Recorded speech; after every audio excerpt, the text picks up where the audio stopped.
Bismillahirrahmanirrahim. Assalamualaikum warahmatullahi wabarakatuh. Perkenalkan, nama saya Herman. Saya adalah dosen pengampu Prodi Manajemen Sumber Daya Manusia pada Sekolah Tinggi Ilmu Ekonomi Pembangunan Kota Tanjung Pinang. Saya mengampu mata kuliah sesuai dengan keahlian saya yang saya miliki, yaitu ilmu manajemen, di mana salah satu mata kuliah yang saya ampu adalah hubungan industrial dan hukum perburuhan. Dalam mata kuliah ini, beberapa capaian yang hendak dicapai oleh mahasiswa yang mengikuti perkuliahan ini antara lain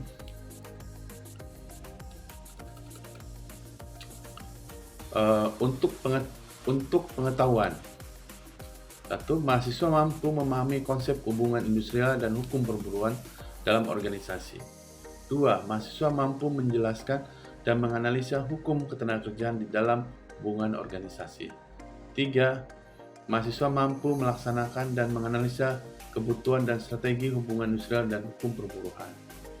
Untuk keterampilan khusus, mahasiswa mampu menganalisa hukum industrial dan hukum perburuhan. Yang kedua, mahasiswa mampu menganalisa konflik kepentingan pengusaha pekerja.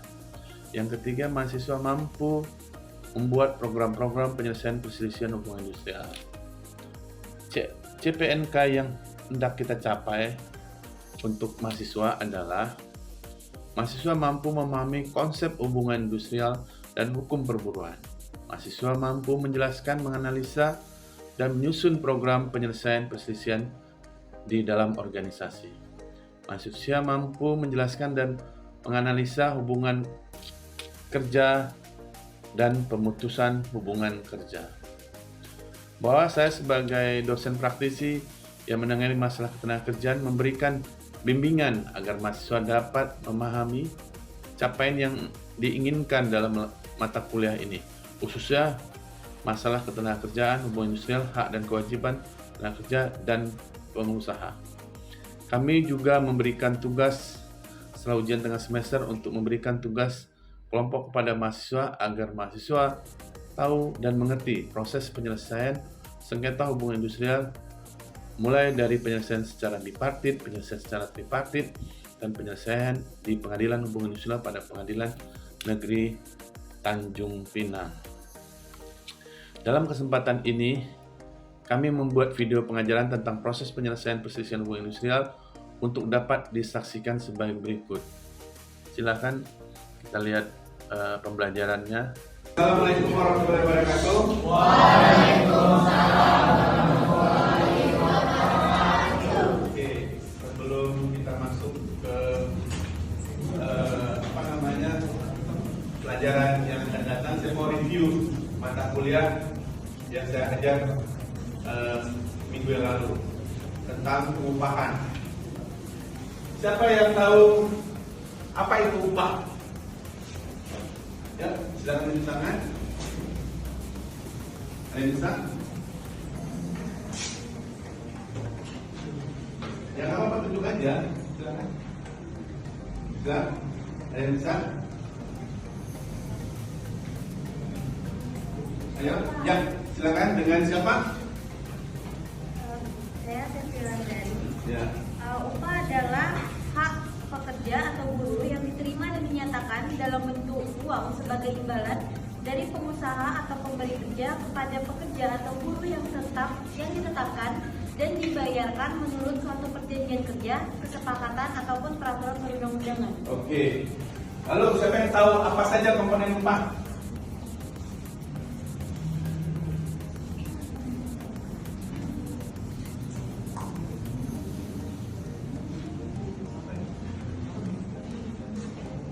Ingat, ada upah pokok, ingat nggak?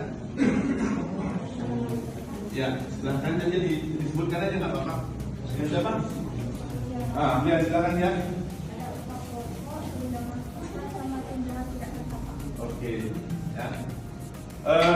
Semua udah pada ngerti ya. Jadi kita mulai masuk ke mata kuliah yang baru, mata pelajaran yang baru. Nah. dan perselisihan hubungan industrial, mekanisme dan penyelesaiannya. Di sini ada aturan-aturan yang mengatur. Ini definisi perselisihan hubungan perburuan menurut Undang-Undang Nomor 22 Tahun 1957. Perselisihan perburuan adalah perselisihan antara majikan dan serikat buruh tentang tidak adanya persesuaian paham mengenai hubungan kerja, syarat kerja atau keadaan perburuhan. Namun aturan ini sudah diganti, ya. Menurut Undang-Undang Nomor 2 Tahun 2004, perselisihan hubungan industrial adalah perbedaan pendapat yang mengakibatkan pertentangan antara pengusaha atau hubungan pengusaha dengan pekerja atau serikat pekerja karena adanya perselisihan mengenai hak, perselisihan kepentingan, perselisihan pemutusan hubungan kerja, dan perselisihan antar serikat pekerja. Jadi di sini kita bisa lihat ada 4: perselisihan hak, perselisihan kepentingan, perselisihan pemutusan hubungan kerja, perselisihan antar serikat pekerja yang dalam suatu perusahaan. Jadi perselisihan ini yang akan diselesaikan di peradilan hubungan industrial. Jadi mekanismenya sebelumnya saya sudah pernah jelaskan juga bahwa ada penyelesaian secara bipartit, ada penyelesaian secara tripartit, dan penyelesaian melalui hubungan industrial, ya. Oke, kita jelaskan satu-satu. Apa itu perselisihan hak? Perselisihan hak adalah perselisihan yang timbul karena tidak dipenuhinya hak akibat adanya perbedaan pelaksanaan atau penafsiran terhadap ketentuan peraturan perundang-undangan, perjanjian kerja, peraturan perusahaan, atau perjanjian kerja bersama. Jadi ada perselisihan tidak terpenuhnya hak. Jadi ini diajukan ke Disnaker dulu untuk diselesaikan. Biasanya bipartit dulu, baru Disnaker, baru ini. Kemudian ada perselisihan kepentingan. Perselisihan kepentingan adalah perselisihan yang timbul dalam hubungan kerja karena tidak adanya kesesuaian pendapat mengenai perbuatan dan atau perubahan syarat kerja yang ditetapkan dalam perjanjian kerja atau peraturan perusahaan atau perjanjian kerja bersama. Jadi di sini terkait dengan ini terkait dengan syarat-syarat kerja, aturan-aturan kerja, peraturan kerja, ya. Kemudian ada perselisihan pemutusan hubungan kerja, dan ini yang selalu yang sampai ke pengadilan yang sering terjadi, yaitu perselisihan pemutusan hubungan kerja adalah perselisihan yang timbul karena tidak adanya kesesuaian pendapat mengenai pengakhiran hubungan kerja yang dilakukan oleh salah satu pihak. Misal perusahaan menganggap karyawannya melakukan pelanggaran berat, jadi perusahaan melakukan PHK. PHK sepihak ini tidak dibenarkan, maka ketika dikasih surat PHK itu pekerja dapat mengajukan keberatan. Keberatannya itu diselesaikan disebut dengan penyelesaian bipartit. Pak, ini kenapa saya di PHK? Kesalahan saya apa? Lalu mereka runding, isi absen dan belangko semua sudah disiapkan di Disnaker. Kemudian ketika tidak ada kesesuaian, tidak ada pendapat yang sama, misal soal kalau di PHK itu kan pasti akan dapat pesangon dan uang pengganti, uang pengganti. Akhirnya karena tidak cocok, keberatan mengajukan ke Disnaker. Nah, Disnaker nanti akan mengundang dua-dua. Apa sih persoalannya? Nah, di sini Disnaker akan menawarkan lu melalui konsiliasi, melalui arbitrase, atau melalui mediasi.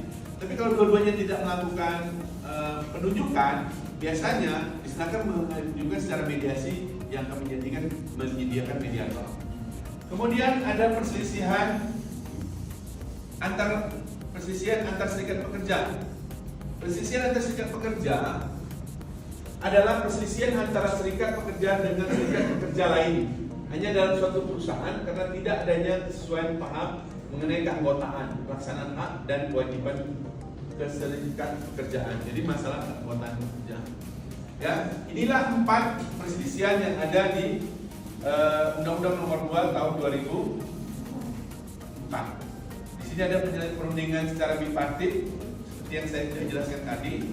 Nanti ada penyelesaian perundingan secara tripartit. Ini bagiannya saja bisa lihat. Di sini persisian hubungan industrial itu secara tripartit itu ada mediator, ada konsiliator, ada arbiter. Ini ada syarat-syarat untuk menjadi seorang hakim juga ada. Jadi mediator itu beriman dan bertakwa, WNI, pendidikan S1, berbadan sehat, berwibawa, jujur, adil, dan berkelakuan tidak tercela, menguasai peran undang-undangan berkaitan dengan syarat yang ditetapkan oleh menteri. Ini menjadi mediator. Konsiliator juga demikian. Kalau di konsiliator, ini di mediator tidak dibatasi usia. Konsiliator dibatasi umur 45, berpengalaman 5 tahun. Arbiter juga demikian, berpengalaman 5 tahun. Tapi kalau jadi hakim ad hoc berbeda. Kalau hakim ad hoc beriman bertakwa, di sini tidak. Ini udah ada tetap sama Pancasila. Umur 30 tahun, berpengalaman 5 tahun. Dan ini dites di pengadilan untuk menjadi hakim ad hoc, ya. Kemudian apa saja sih yang menjadi pihak dalam persisian hubungan industrial ini? Para pihak jenis perselisihannya. Kalau pekerja, pihaknya itu sengketa hak, sengketa PHK, dan sengketa kepentingan. Kalau pengusaha, dia jenisnya sengketa hak, sengketa PHK, sengketa kepentingan. Kalau sengketa pekerja, bisa sengketa hak, sengketa antar sengketa pekerja, kuasa pekerja, kepentingan. Kemudian organisasi pengusaha, kuasa pengusaha, hak, PHK, dan ini. Ini pihak-pihaknya. Ya, lihat tabel. Itu saya sengaja buat untuk memudahkannya. Kemudian sampai di sini ada yang mau bertanya sebelum saya teruskan, biar kita nggak mundur-mundur terus. Ada? Ya, silakan. Kemarin kan saya diterima kerja, jadi sebelum bekerja tuh saya jadi pegawai percobaan. Ya. Terus training. Selama bulan pertama baik-baik aja, tapi tiba-tiba saya nggak boleh bekerja lagi besoknya gitu. Tidak ada penjelasan, tiba-tiba besok kamu nggak usah masuk, ya itu saya nggak ada perlindungan atau apa gitu. Sekarang saya tanya dulu, waktu kamu masuk bekerja itu pertama kali kamu sebagai pegawai outsourcing atau pegawai tetap? Kan orang berterima bekerja itu kan ada. Kalau dia mau jadi pegawai tetap, maka dia ada masa percobaan 3 bulan. Ketika masa percobaan itu dilihat kamu tidak punya kemampuan, dia boleh berhentikan kamu di bulan berikutnya. Tapi kalau outsourcing, udah ada kontrak kerjanya. Karena di outsourcing atau pegawai kontrak, tidak ada yang namanya masa percobaan, dia langsung kerja. Outsourcing, karena kontraknya berapa? 2 tahun, 2 tahun, 1 tahun. Tapi kalau pegawai mau jadi pegawai tetap, mereka yang namanya training dulu, 3 bulan. Dapat gaji cuma 80%. Lalu kalau dilihat tidak punya kemampuan, setelah dibina, kamu diberhentikan. Tak ya bang, kamu tidak bisa juga bekerja, kamu diberhentikan. Tapi saya merasa saya udah bekerja semaksimal mungkin, saya tidak ada melanggar aturan, tiba-tiba diberhentikan secara sepihak aja gitu. Sudah pernah ditanyakan kepada ada itu. Harusnya ditanyakan dulu kepada ini. Kenapa? Karena masa training itu udah disampaikan bahwa kalau kami melihat kamu tidak layak untuk meneruskan, kami tidak akan mempekerjakan. Dan gajinya kan dibayar yang 1 bulan kan? Nah, gitu ya. Biasanya masa kontrak seperti itu. Ya Pak, yang mau jadi pegawai tetap seperti itu. Tapi kalau kontrak nggak bisa, karena pada saat baru itu terima ada namanya perjanjian kerja dan mengikat kedua belah pihak. Nah, kalau misalnya baru 1 bulan kerja, perusahaan berhentikan nggak ada alasan. Yang kalau misalnya kontraknya setahun, yang 11 bulan lagi perusahaan wajib bayar. Atau sebaliknya, kalau kamu baru sebulan kerja, kamu tak mau kerja, kamu udah kontrak kerja, kamu keluar, yang 11 bulan gaji itu kamu kasih ke perusahaan. Karena rekrutmen juga butuh biaya kan. Perusahaan nggak mau dipersoalkan soal-soal seperti itu. Ya, ada lagi yang mau bertanya? Oke, kita terusin ya. Di sini ada bagan atau gambar, ada sengketa kepentingan, sengketa hak, sengketa antar serikat pekerja dan sengketa PHK. Itu dilakukan secara bipartit, bisa dilakukan secara mediasi. Tapi di konsiliasi, kepentingan antar serikat pekerja, PHK, yang tidak cuma ini, hak dan PHK. Kalau penyelesaian ini dapat konsiliasi, yang haknya nggak ada. Sementara yang sengketa arbitrase yang diselesaikan melalui arbitrase yang bisa diajukan sengketa kepentingan dan sengketa antar serikat pekerja. Kemudian kalau di pengadilan negeri, di pengadilan umum industrial, kepentingan di tingkat pertama dan terakhir. Jadi dia hanya cuma sekali bisa dan tidak bisa kasasi ke Mahkamah Agung. Tapi kalau di hak, dia pertama, tapi bisa kasasi nanti di Mahkamah Agung. Kalau antar serikat pekerja, dia tingkat pertama dan tingkat terakhir untuk persidangannya. Kalau di PHK, dia tingkat pertama, bisa di Mahkamah Agung. Jadi di Mahkamah Agung itu kasasi, ya itu sengketa hak dan sengketa PHK. Gitu. Inilah proses tingkat proses peradilannya ya. Kemudian ada bagian lanjutnya, ini tinggal dibaca. Kita jelasin satu-satu. Apa sih konsiliasi?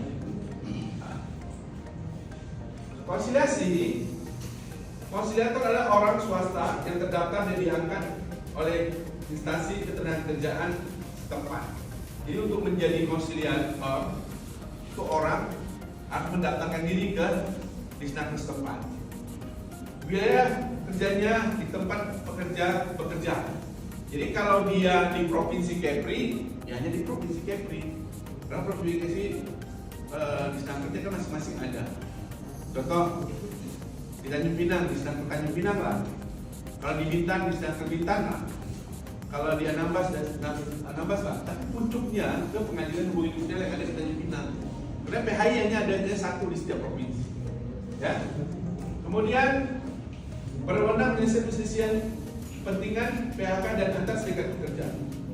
Jadi hanya 3 dia pada konsiliasi ini: penyelesaian perselisihan kepentingan, PHK dan antar serikat pekerja.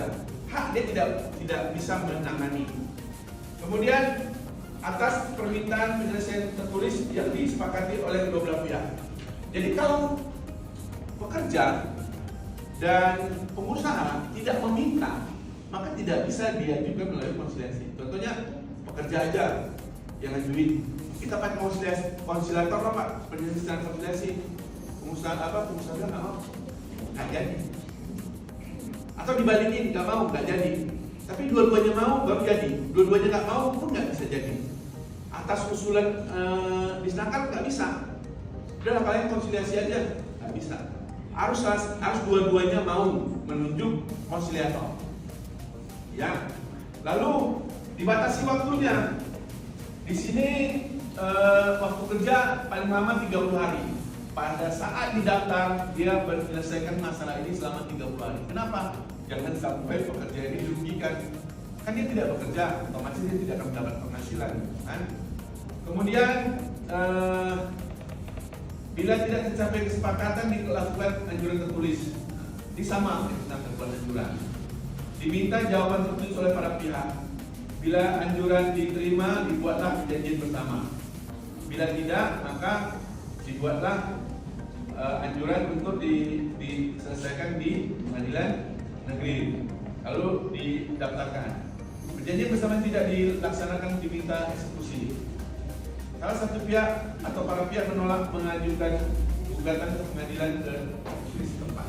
Jadi kalau anjurannya sudah disepakati, anjuran sudah dikeluarkan, tapi salah satu pihak tidak melaksanakan, maka dia mengajukan gugatan ke peradilan hubungan industrial.